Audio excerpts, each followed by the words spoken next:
Hello, guys. Welcome to my weekly Facebook live show. I'm Jen Burson. I'm the founder of Generation PR and the creator of the Profitable PR Pros community and our hub of resources for PR professionals, from teaching you how to hone your skills all the way to running a profitable agency. And we're going to be coming to you for the next few weeks with topics around running your business. The actual running of the business side, the execution of the services, like the pitching, the media, and all of that. We're gonna table that for now and just talk about things that come up in running your business. Clients ask all kinds of stuff, and you gotta know how to handle it. Hi, Nelson. I love my my weekly audience that comes and joins me every week. And I am back. Last week, I took the week off and went out of town for spring break with my boys. And the trip was amazing. We had a really wonderful time. But I want to be honest and open about the realities of it. I mean, we had a lot of fighting with my kids. We had some behavioral issues with our son. And it kind of puts a damper on things because you're, wondering why their behavior would be so negative and disrespectful and disruptive, not just to us, but to hotel staff. Hi, Daria. Let me know who else is here. But it was a super bummer. And my little one, usually we have behavior stuff with my older son, but the little one he's 10, but he's starting to make some pretty bad choices. I think he's testing. Yeah. Hello, Elaine. So we're trying to be on top of it. And, it's a bummer. Hi, Jane. Hi, Serena. It's a bummer when you're on a vacation. It's super expensive and it's a very limited time. We have canceled this trip and rescheduled it 4 times since the pandemic. And we don't get a lot of vacation. So we wanted to be really great. And I guess maybe my message here to all of us as parents and whatnot. First of all, I'll never be life's amazing and it's perfect. And it's I have a kid on the spectrum and he makes things very difficult for all of us. Obviously, he's a wonderful kid, but, behavioral stuff, I think I had to say to myself, it's about unmet expectations, that disappointed feeling. And that's my thinking on what the trip would be, right? That's me saying this should be X, Y, Z, ABC. It should be fun. We should all get along. My kids should be grateful.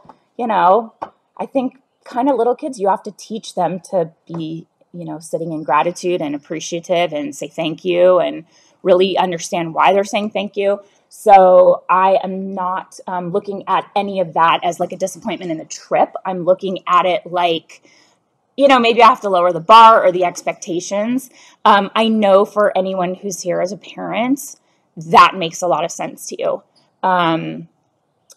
So we go in with certain expectations, and now I realize that, we have to reset a little bit. And that factor of disappointment is my expectations not being met. So I need to maybe just be open to whatever happens. So that's kind of my takeaway from that, and just wanted to share why I wasn't here last week, but I'm back. And it's interesting, we brought up this topic. It's a very common question asked inside of our group.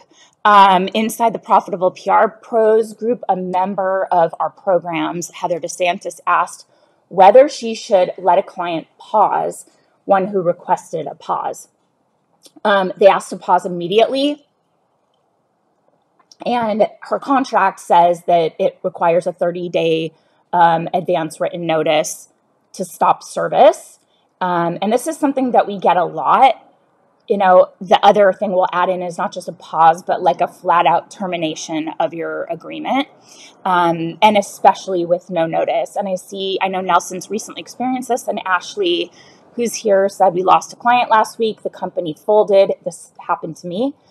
Really looking forward to this call. Great. So we're going to just dive into it. So for me, it's an approach, and it's an approach to all ways that the approach applies to all of the ways that I run my business and what I try to share with others as a really good approach to run your business. So in general, it's hard to know whether, you should be strict on your enforcing your contract, setting your boundaries and not budging, or, kind of approach it with showing your clients grace, giving them a little wiggle room, just, or with regard to other clauses in your contract that, like, for example, late fees and stuff like that. I use that as a point of leverage, but I never, if they're late on a contract, I'm never like, okay, well, it's the 11th business day, like interest is starting to accrue.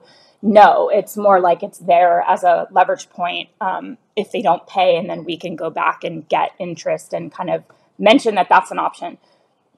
So in general, it's just like your overall approach to how you look at your contract, how you enforce it. Are you like hardline stickler, or are you coming into this relationship with the client as a partnership?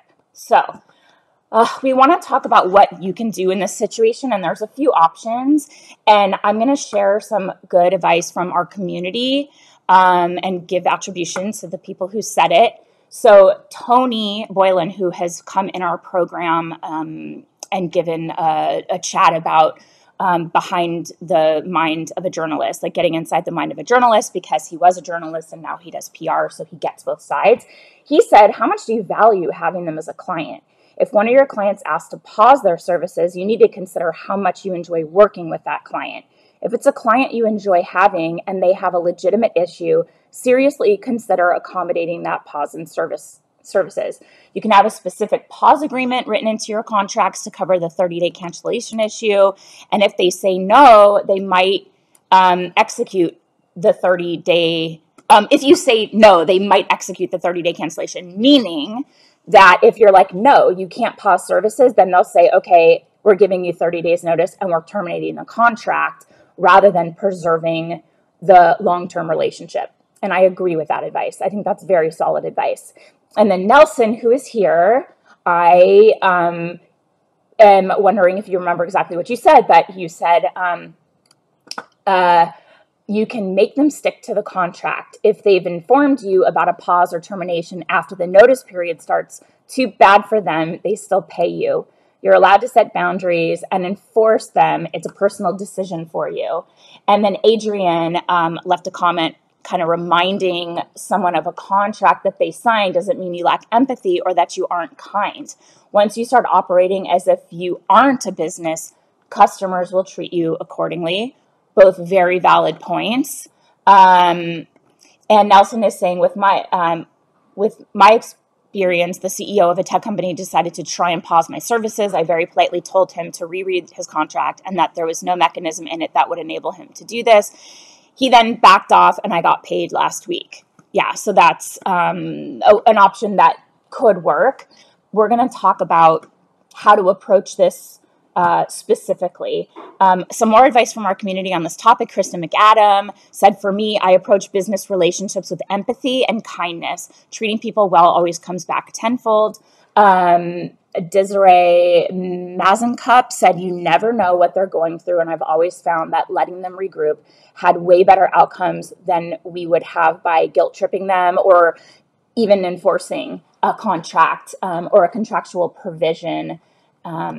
Nelson's clients, like a tech company, it's a different type of entity than like where the founder of the company is very involved in like the day-to-day running, and it's a small team, and it's a little bit more about like the people versus a tech company where it's pretty large, or there's that there's budgets, and that's a kind of like, for me, it's a different approach for my clients because they're different. They're founder-led, typically female-owned businesses. We're very close with the teams, and and this is a tech company that just went public in Canada 2 months ago. Nelson, would you answer this, or would you get the same response if you had a founder-led company that you really enjoyed working with, that you wanted to have a long-term relationship with, and you know that they were going through like a bump in the road or some hard times, but they intended to come back. Let me know in that scenario if it's not such a like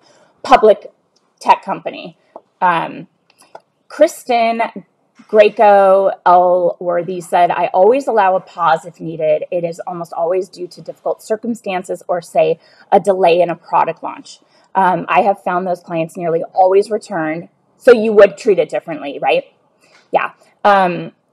Those clients nearly always return, and they are great sources of referrals. I will say our contract requires 30 days, but I'm happy to put a pause effective now so that they're aware that we made an exception. I agree with Kristen on that. I think these were all really kind of valid points, but here's some advice I would give just for you to consider the situation and how you feel about the way you want to proceed. So I think it's important to figure out why they want to pause or stop services, or if they want to terminate, pause or just terminate services. If you've been doing a good job and you feel the results are, great, or like they've been happy with the results, there's usually a reason why. So is it like funding? Is it a funding issue? Typically, as Kristen said, for us, it is a product launch or a brand launch delay. So supply chain issues are pushing launches back. We have 2 clients right now launching 2 new collections. Hi, Christine. No problem. We got the replay. We're just chatting here.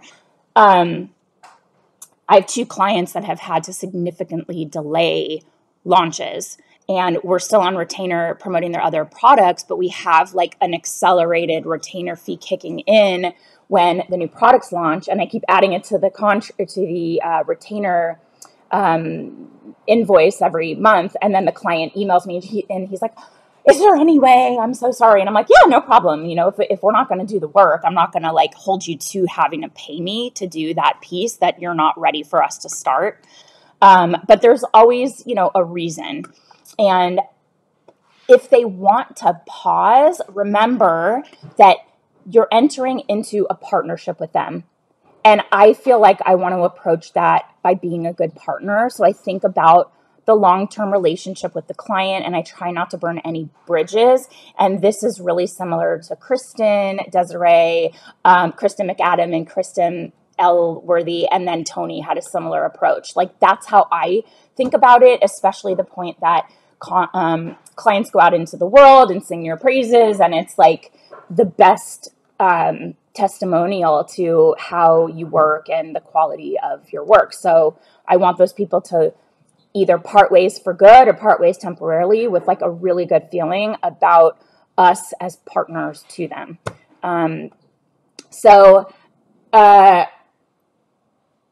Okay, good. See, Christine says, I have just unpaused a client. We had a pause due to COVID restrictions. Now that things are opening up, you're back in business with the client. And that's great. I mean, if you stuck it out and said, no, I have a contract. I mean, obviously there's extenuating circumstances in the last 2 years. There's a lot of stuff that's happened. But if you were going to be a stickler and enforce it, that relationship is over. Unlike Nelson, who did it in a very tactful way to a large company that they don't want to get sued. For them, it's about not having problems they have to deal with and saying, you're right, we're a company, we signed a contract, and we're going to look at that clause and interpret it to the letter. And that's different than these kind of like my clients are, they're not tiny, but they're smaller. We have an intimate relationship with the teams. They're usually founder led. It's a little bit more intimate and personal. The big piece is that you must get paid for what you've done and make sure you have a reasonable amount of notice so that you can plan for the pause or loss of clients in your business. Daria, thank you. Excellent insight, Jen. Honestly, I try to go with what feels right to me, and to me, it feels right to just work with them. If they're requesting a pause, you want to make sure that you get paid. So if you've already done the work and there's an outstanding invoice for that month, You want to get paid on that month. You want to ensure that the work you've already done for that month, no matter how many days, plus the fact that you sent an invoice and you're bringing your team into work on that account, you're counting on that revenue. It's like money you've already kind of allocated, right? Resources you've allocated. This is what we try to do. And all of us PR pros probably have said this at one point or another, but I think it's a really good tactic here. If they're requesting to pause, we like to discourage those stops and starts. We say like process cumulative, and we're building on the efforts that we're making and we're starting to get traction. And when there's stops and starts, it completely freezes the momentum and we lose opportunities. We're turning down leads that we have already generated, and press is cumulative and it's ongoing and it snowballs. And so stops and starts are worse for you because it's like ramping back up and then dropping off a cliff and then trying to ramp back up again. So I think that tactic is important to let them know really how press works, and that them pausing is to their detriment. Yeah, they may save money, but they're going to see results a lot later, and they're going to miss opportunities that you've already started, cooking up for them. Give me a thumbs up or a heart if that resonates, if you have said that to a client, or if you feel comfortable like you could say that to them in a discussion on the topic. I think it's a really good, like it shows you know how PR works. You're guiding and counseling them. Yeah, okay, cool. How long do you pause service before revisiting the project? Well, I'll find out from them how long it is. If it's like 3 months because of a project, so first of all, I don't do projects. We do retainers. So I would revisit the monthly retainer and pick back up. I would extend the date out. So if we were going to end in November, but I have 3 months, I'll go back out to like the end of March or whatever, November, December, January. So end of January, sorry.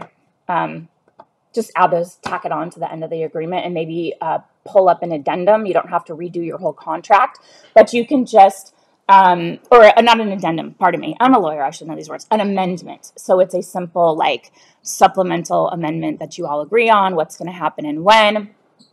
So that's fair, but discourage those stops and starts. Sally's saying, what happens if a huge story hits during that pause time?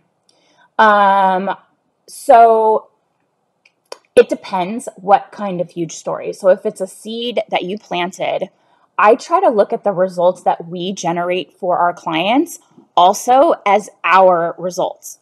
And if I drummed up a huge story, I'm going to want to convert that to a feature because it only makes us look good and it only makes our agency experience more.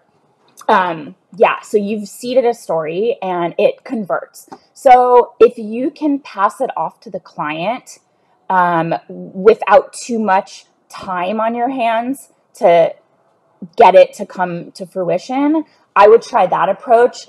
If you can do it in a way where you're not actually maybe sharing the contact, maybe you do want to share the contact if it's one story and they want an interview or there's a lot of back and forth. What I would try to do is secure the feature because it shows goodwill and it's also your result. It's your credibility. Those are things you earned. A huge story that you placed, you earned that. Like, I want that. Every time I get a hit, it's a hit for my firm showing what we can do. And it only makes us better and bring in better clients. So I also think it shows goodwill and partnership. And they're like, wow, that was really cool of you. So yeah, that's how I would approach it. I would never be like, no, I am not even answering email because they are on pause. The other thing that you can consider and maybe bring up is see if you can consult to them in some way for a reduced fee or in lieu of regular services at the same rate. See if there's something like, for example, let me see if I said this here. Sometimes they sign a contract and you get a little started and then you're looking over their assets and you're like, your images suck and your website is atrocious. And I can't work like this. But they say, oh, well, we're actually going to be redoing our website in the next 3 months. Well, you don't want to be on retainer to do PR outreach, but what if you are on a contract for consulting so that they have access to you, you can give input and insight from the PR perspective so that you're guiding their efforts in a way where the outcomes they produce are going to make your job easier once they're ready to go and you're working as their PR representative. So if you can get a consulting contract and say, hey, like, I want to be accessible to you. This is how much it is per month. We'll do 3-month minimum, and it's going to get you this many hours, and we'll talk, we'll Vox, whatever, however you want to do it. But that way you're still in the mix. Like, and what if they go through this whole effort and it's terrible and you're like, this isn't even good. So you can kind of give some input there that's valuable to them to get the most out of that time and expense. And you get paid as a consultant, and you're kind of keeping yourself engaged while also showing flexibility that the retainer fee will kick in when you're actually doing the earned media services. Okay, give me a thumbs up if you would be open to that sort of a consulting agreement with very clear hourly commitments that you're not to exceed. Okay, good. So if they want to pause, what can you be doing during the pause? And think about that so that you can offer it to them that way. So find out the reason that they want to pause or terminate and see how you can make it work for both of you. Like a set period for a pause with guidelines like, okay, we can hold on our services for these reasons for 3 months, but then we have to, reevaluate. Or you can even say, but at that point, services will start again, and maybe there's something that you could be doing in that period to lend your expertise to some other efforts they're making or reasons that they're pausing. Again, a consulting thing or a set period of time where you're like 3 months time out, but then we have to, kick back in again. If you're really truly pausing, it cannot be indefinite. Okay. How do you prevent this termination request or an unexpected pause when you're working with clients? So you can add a clause in your contracts that'll protect yourself against these terminations or unexpected pauses, so you can work in a certain time frame that a client must notify you if they need to pause or terminate. So Heather, who asked the question, has 30 days. We have 30 days, and at the end of the contract, it actually just rolls over and renews. That is usually a time when we'll set up a call and we'll try to upsell them. This is a new strategy we've been doing, and it's been working really, really well. We just upsold a client yesterday on paid media. So it's so interesting because I used to be like, paid media? No, earned only. I can't ask my clients for money. They're paying me for earned media. But I think there's a shift, and they're getting it now, that paid media is part of the overall communication strategy to reach certain target customers. And there's more control, and there's more targeted customer outreach where you choose to partner with a publication. So we were doing paid. It's really time consuming because a lot of it has to go back to negotiating the contracts. What are we actually trying to accomplish? Where do we go? What publications would be the right fit? And then we negotiate what a package looks like. And then there's the content. We would have to come up with the idea, the angle. If you could write your dream PR feature and the client's going to pay for the insertion into that publication, we have to come up with that content and write it and go through the approvals. So we just added it as a fee, as a project fee. And again, only for retainer clients. So this is not a project I would take on unless it was in addition to our retainer services. And I think we're managing, what did they tell us the budget was? I think it's a $10,000 budget, and maybe more. It's like a $10,000 budget for the quarter, and we're asking for an $8,500 project management fee, which is a lot. And the client was like, add it to my invoice. Just add it to my invoice. No problem. Totally get it. So that was interesting. And I did it for our other client too, the company that we love, love, love so much. And they renewed for a full year and they expanded scope. We increased our monthly with them by 50% of the original retainer tacked on, and two big project fees. And they're like, yeah, let's go. This is what we want. This is what it costs. Let's do it. And now we're working with a brand partner to do branding, support them with rebranding, and we're going to launch a new collection for them when the supply chain issues are resolved. But anyway, so that period where you're like, end of the contract, what happens? That's our moment to come in and say, hey, we like crushed it for you. Let's add some more services. Or you're asking for these things. We'd love to support you with that. We think that is that'll kick it up to the next level, right? And now you're in there and you're getting paid to do it, and you are like in their business, right? And we're in there for the foreseeable future. So I love that. But you want to have a clause in place that is going to protect you. So, like 30 days or whatever, what is that time frame?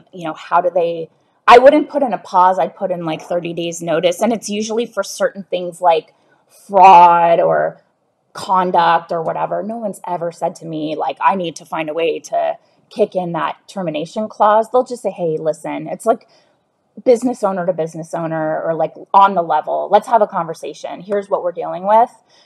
This is what we want to do. And we discuss how that looks. But you can have this clause in place, but you don't necessarily need to hold your clients to that clause. So look at every situation on a case-by-case basis. And that's why I asked Nelson that specific question, because he held a big, recent IPO tech company to that contractual clause to the letter. And then I said, would that be the same approach if it were like a founder-led business, a little smaller, not public? You have a really good relationship with the team. And he said it would be different. So every situation can be a case-by-case basis. You can fall back on your contract if you need it, but you can also approach these situations as an understanding, empathetic human, which is what Kristen McAdams said and Desiree Mazencup said. I agree. We're all people. We're all doing the best we can, trying to run our businesses. And look, if a client leaves, it's not like my business goes away. My mindset is always, I can do it again. I did it before. I can land another client again. I know how to do it. And this is why we want to teach you how to have a solid foundation of consistent, predictable, recurring retainer revenue, so that if this happens and if a client leaves or pauses, you're not scrambling to figure out how to pay your rent or pay your team or whatever. Like those, clients can come and go, but you still have a business. And this is just the nature of our business. They leave, it's not personal. So think about that. And see yourself as an agency owner and thoroughly vet your clients, right? We talk about red flags. You should not be saying yes to every client that knocks on your door. If you only work with high-end clients, they are so much less likely to have these billing issues. Although I think I think Jane would disagree with me. And I'll tell you why in one second. Let me just finish. They are less likely to request an immediate pause or termination in services. Budgets are set so far in advance, and they've already allocated the funds. Like in their mind, it's already spent. It's not like they're scrounging to pay you. And when I say they're much less likely to have a billing issue, a lot of times the challenge with larger clients, especially, billion-dollar companies that are publicly traded, the challenge, Jane's like, those are just my clients. The challenge is that they have different terms. So they're going to want a longer payment window. And these discussions happen up front as you're negotiating a contract. And sometimes to work with those big clients, you have to bend a little.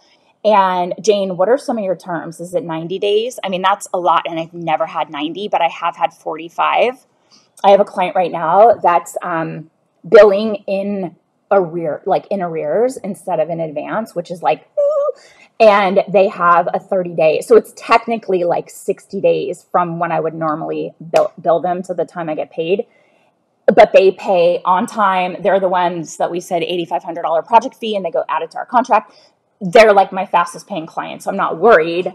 But these are the challenges with larger clients, is that the terms are usually a little bit more favorable to them, and you have to be willing to carry a little longer, sometimes 90 days, which is really scary, especially if you're the problem is they never agree up front to 90 days, so we have proper expectations. They just lie.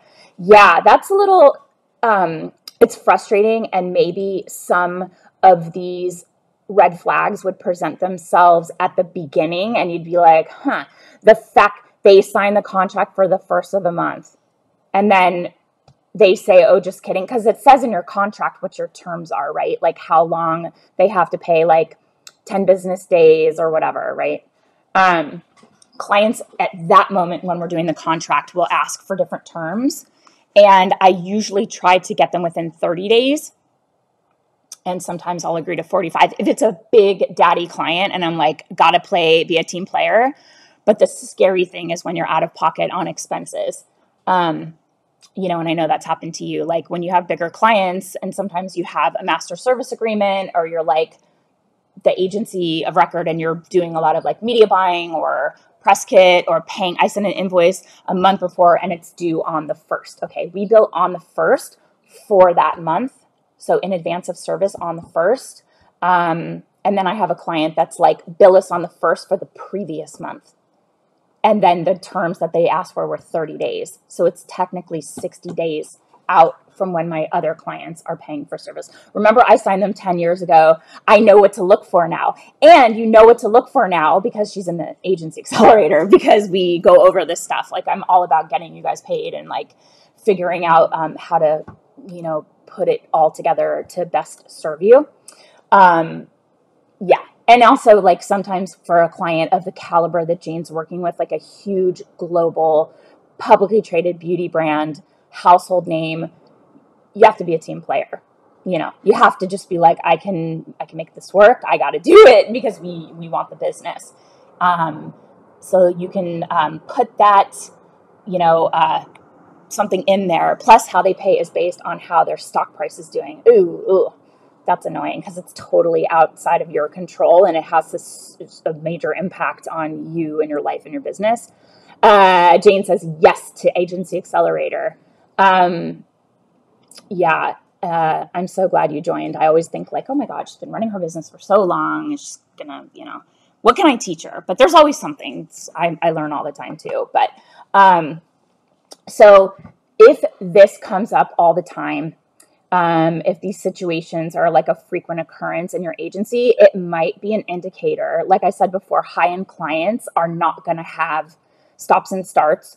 If you're feeling that, and it happens a lot, it's usually those smaller clients. It's usually ones where you have that personal connection to the founder.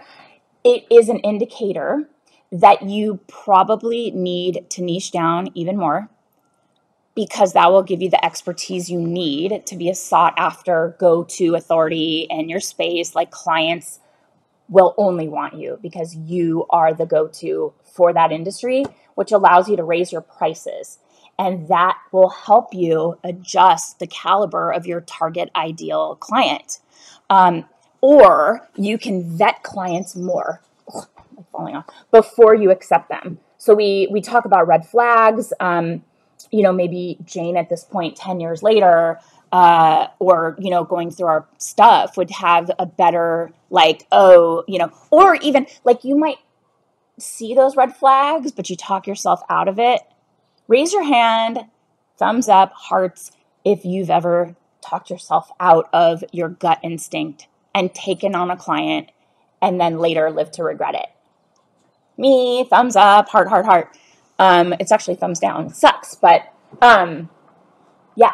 So yeah, look at that. I knew that would be like thumbs flying because it is just, oh yes, it is a just true fact. Like, the sun rises in the east and sets in the west, and the clients you make an exception for are gonna suck the life out of you and make you regret ever saying yes to them. So you may need to pay attention to those red flags, niche down, raise your prices, and start to attract. Serena says going through that right now for a client, or you're going through that content in our program, because Serena just joined the Agency Accelerator. Sally says pay for it every time. Same here. I'm like, God, we're doing you like this huge favor and you suck. Like, why do you suck?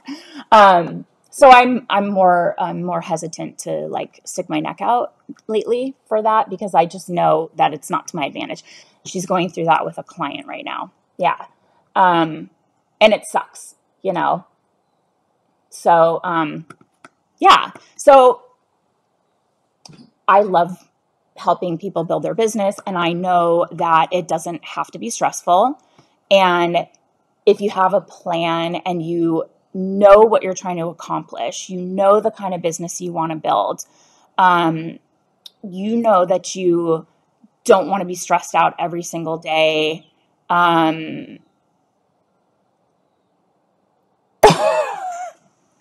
Jane said, I'm going to add, why do you suck to my onboarding questionnaire? Yeah. Tell me the reasons why you suck so much. Yeah. Ugh, it's so annoying. But I just feel like, the agency model of yesteryear is a thing of the past. The paradigm has shifted. And I want to help guide as many people as I can into this new era of being in control of how we set up our businesses, being in control of who we get to work with or who gets to work with us, choosing our clients, doing things that light us up, growing and scaling profitable businesses that allow you to have a life. Like I went to Hawaii for 6 days and nobody bothered me. My phone did not ring, not even one time. Not even one time. No one has my number. My team didn't text me. They were like, cool, we got it, And I didn't worry. I was more worried about my kids, like their behavior, than I was about work or whatever. Things have shifted. The paradigm has shifted. When I started my business 17 years ago, there wasn't anything out there to help. It's just trial and error and figuring it out and all of that. And I just want to be part of that change. I think that the days of having to work at an agency, doing all the grunt work. One of the members of our Agency Accelerator, Melissa, she messages me all the time. She's like, I have to take a mental health day. She is like UCLA educated, super smart, going back into agency life. And she's like, this freaking sucks. And I think that approach to getting educated on the job, you don't have to do that anymore. And I have also heard that there are a lot of people, a lot of women, particularly women of color, that have a very challenging time. I don't know why, but I mean, I 100% know that this is true. They're having a hard time getting employment, whether they have like a journalism degree from a great school or they have a background in PR that they've studied in school and they're like premium top candidates. They're struggling. Like we talked to Lindsay Walker on our podcast, and she is super brilliant and amazing at what she does. And she struggled so much to get a job. She's like, forget it. I'm just going to build my own thing. So inspiring. Tiffany is saying, it's true, Jen. That is so effed up. It's a huge thing, Tiffany. I know it. I hear it. I've had conversations with our community about it. Highly qualified Black women, other women of color, absolutely. And Tiffany is saying, I hope you're okay with me calling attention to that. My purpose here is to empower all of us, right? If you want to be a mom, if you want to work from wherever, You don't want to sit around waiting for someone to be like, okay, come grind away for us. Let us suck the life out of you and, bleed you dry and need you. You have to take mental health days, and we're going to pay you the bare minimum because these jobs are so coveted. So like, you're lucky to be here. Forget that. It does not have to be like that. I promise you, it does not have to be like that. And you know what? Like, their loss, and you are going to just run circles around them, diving into your expertise and running the business that lights you up. So that's part of my purpose is, I've done a lot of thinking about like, what am I doing here? How can I help this community even more? And I want to have even greater impact. I want to provide more support. I want to provide a way for everybody to get more visibility and generate client leads, because I know that's a big concern with our community. So just know we are growing. We are growing in a way to be able to shift this paradigm, because I want you all to be in control of your careers, do things that light you up, and not have to sit around and have somebody, like Tiffany said, highly qualified Black women sitting around underutilized or waiting for somebody to give them an opportunity. Like, you make your own opportunity. You can. And you'll, get there really fast when you have a game plan that works, Sally's knows our approach. She's saying it has shifted. Jane knows our approach. Serena's, diving into our content. And it's, it does not have to be the way it's been. I am growing and would gladly hire them. Yeah, I mean, same. Like, we have, when there's opportunities, it's like we want the most qualified candidate. We want someone hungry, someone creative. We want someone who's a great writer, someone who's independent. Like, that is our community. That is who we attract. Tiffany, another Tiffany. I got two Tiffany's on here. Sally, Jane, like, this is who we attract. These are not just like tire kickers that are like, what's this all about? Or like, PR's cute. I want to be like on a runway, blah, blah, blah. No, we have CEOs, highly driven PR professionals who want to be in control of their careers. So that's what I'm trying to help you do, like a T. Yes. So that's what I have for you today. It does not have to be stressful. You can have a plan. And here's what I've put together for you guys, a little grab it download. This has been probably one of our most popular freebies that we have put together. It is this game plan. It is the PR agency action plan, so that you can learn how to build a profitable PR agency, less time, less stress, do it on your terms. Sally says like attracts like, Jen. Well, thank you. I am just honestly so honored that anyone finds us, especially like all over the world. I'm like, how did you find us? I know our ads are in your face. I know it. I know. And I promise you, it is not because we're like trying to sell. It's really hard to find you guys. It's really hard to target someone very specific, like a PR marketing professional. So if you happen to visit our site or whatever, you're cookied and Facebook is going to show you our ads, but I just think of it like the right ad will land in the right person's feed just when they need to see it, and if you don't like it, then tune me out. I have no problem with that. I'm here for the people who, want to elevate their businesses to the next level. So let me know if you guys have any questions.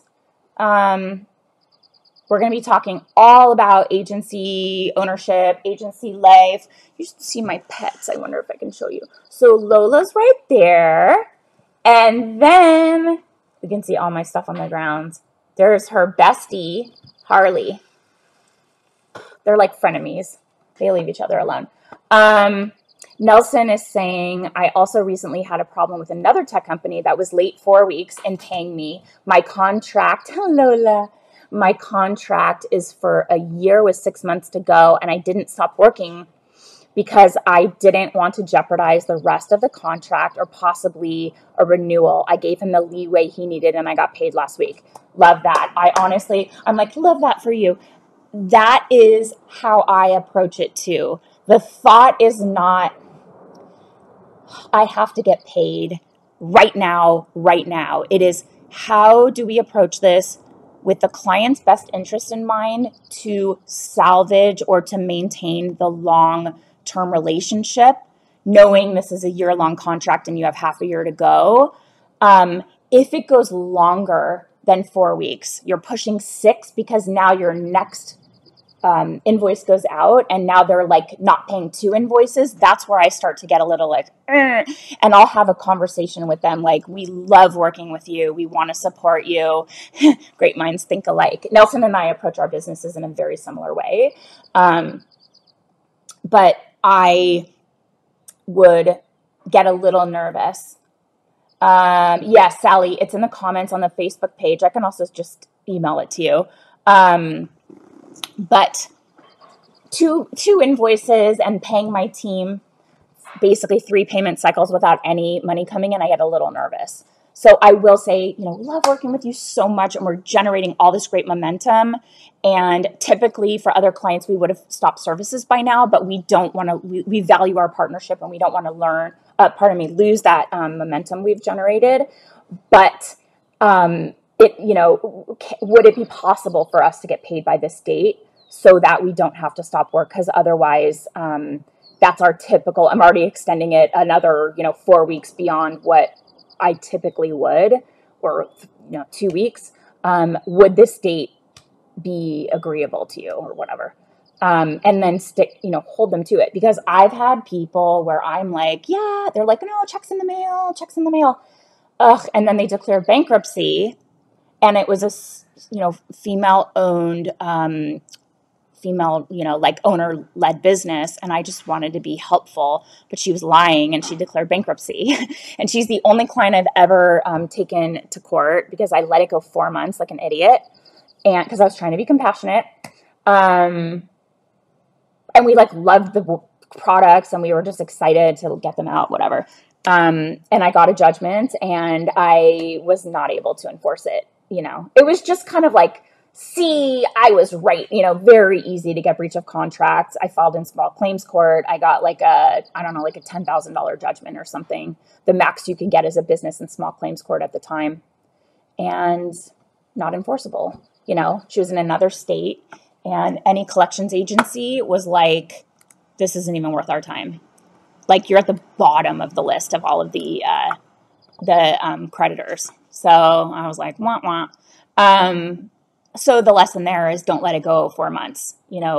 One payment cycle, once the second invoice goes out and I still haven't been paid for the one before, that's when I start to get a little nervous. So I'll keep an eye on it for like 2 weeks, and then we're going to have a whole conversation around this, because I can't carry for that long with the risk of not getting paid.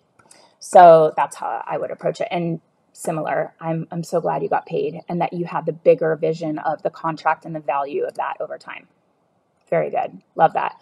Look at these animals. They're so cute. Oh my God, look at this dog. What is happening? Hi, Lola. What is happening? Hello. Hi. She's so cute. Okay. Anybody have any other questions for me? Anything they want to run by me or anything at all? I have kind of a cool announcement coming up. Thank you, Nelson. Thank you for being here. I know you were excited about this chat. What did you think? Was it good? Did it meet your expectations? We have kind of an exciting announcement coming up. I'm not going to be all annoying and coy, but we're still trying to figure out how we tell. So I'm not trying to let the cat out of the bag. Sorry, Harley. That's my cat. But first week of May I loved it. Okay, great. Oh my gosh, I'm so happy. For people on here, Nelson's been doing his own thing since the 90s. And I always want to add value. So knowing that somebody who's very seasoned, has worked with a lot of large companies, gets value out of the content that we develop, it means like it just makes me so happy. So $19.99. You're like, Prince, party like it's $19.99. Would you advise taking payment up front every month or just for new clients, first payments, etc.? Oh, every month up front. That's an industry standard, Jennifer. Yeah, so you get paid in advance of services, industry standard. It's in your contract. You pay on the first for that month. This is the kind of stuff that's like discussed and we all agree on it inside the agency accelerator. And you start to know like language. You can say like it's an industry standard, blah, blah, blah, blah, blah, always up front every month. No more paying it, because also it is not, you're not getting paid dependent on services or that's a lie, on results. Results are not guaranteed. Results do not guide your getting paid. So you're putting in the effort. The clients agreed to it. I've only right now I have one client because the parent company's in Asia and there's like a cash flow, whatever. It's fine. They're great. I never worry about them not paying us. They're on it. But they're the only one right now that's like in arrears. But their retainer is really good. So I'll allow it. I will allow it. So yeah, Jennifer, do not hesitate to enforce that or like be confident in what you're, asking for, because that's what we're all getting without any argument from clients. Industry standard, first of the month for that month, you get paid in advance of service. Borrow that language, let it flow freely. I'm like, I could spit that out like a million times over and be super confident saying it. Anyway, all right, guys. Well, thank you for being here live. I really appreciate all of you. And thank you. Yeah. Anyway, let us know if there's any topics you want us to cover. Is there a polite way to encourage a man to lead his team? I have a client who can't seem to get the website done. Perhaps ask for a deadline before I take it over. Are you worried because he's a man and you're worried that he won't take advice from you or a directive from you because you're a woman? Is that the concern? Or is it you are just worried about you calling out a person for not actually doing their job? Or, I need to kind of know more context there, Sally, but I think that, it depends. Like, the website isn't done. That is a requirement. Maybe you come in and you do that consulting fee option to help them push it over the deadline, and then your retainer fee will kick in. I never feel like I have to be deferential to a man in any position. I think we all, are equals and, respect is there. He's hired people to do it and they aren't doing it. So maybe you can come in, Sally, and you could help project manage and drive the ship forward and let them know, I'm eager to get started on earned media. And in order to do that, we have to have a completed website. Remember, we had that whole conversation. I'm not sure if you were on the call about Squarespace and how easy it is to pull together. Like maybe you are driving the ship with the developers or the designers and you're saying, listen, let me project manage. I see you're very busy with other responsibilities and I'm happy to take over this piece to drive it to a completion. Oh, awesome, Nelson. So Nelson shared a deck that he's using. It's like a capabilities deck and he updates it all the time. We advocate for this as well. I have like a beautiful capabilities deck that has all of our results and feedback, testimonials, case studies, all of that. And so Nelson is sharing the one that he is using and it has great results in terms of converting, but he's also shared it in the community and the feedback's been awesome. So yeah, it is great. So Nelson, if you're interested, go into our Profitable PR Pros Facebook community and then you'll see Nelson's post. You can search his name and then request it and he will send it to you. And it seems, and this is how our community is, sharing is caring, sharing resources so that we're all better and have, a better shot at landing new business, because that's the goal. So awesome, Nelson. I'm so glad. All right, guys, that's it. As Sally said, have a great rest of your week. I'm back next week. I don't think any further interruptions. And I'll see you guys soon. Thanks so much for being here. Bye.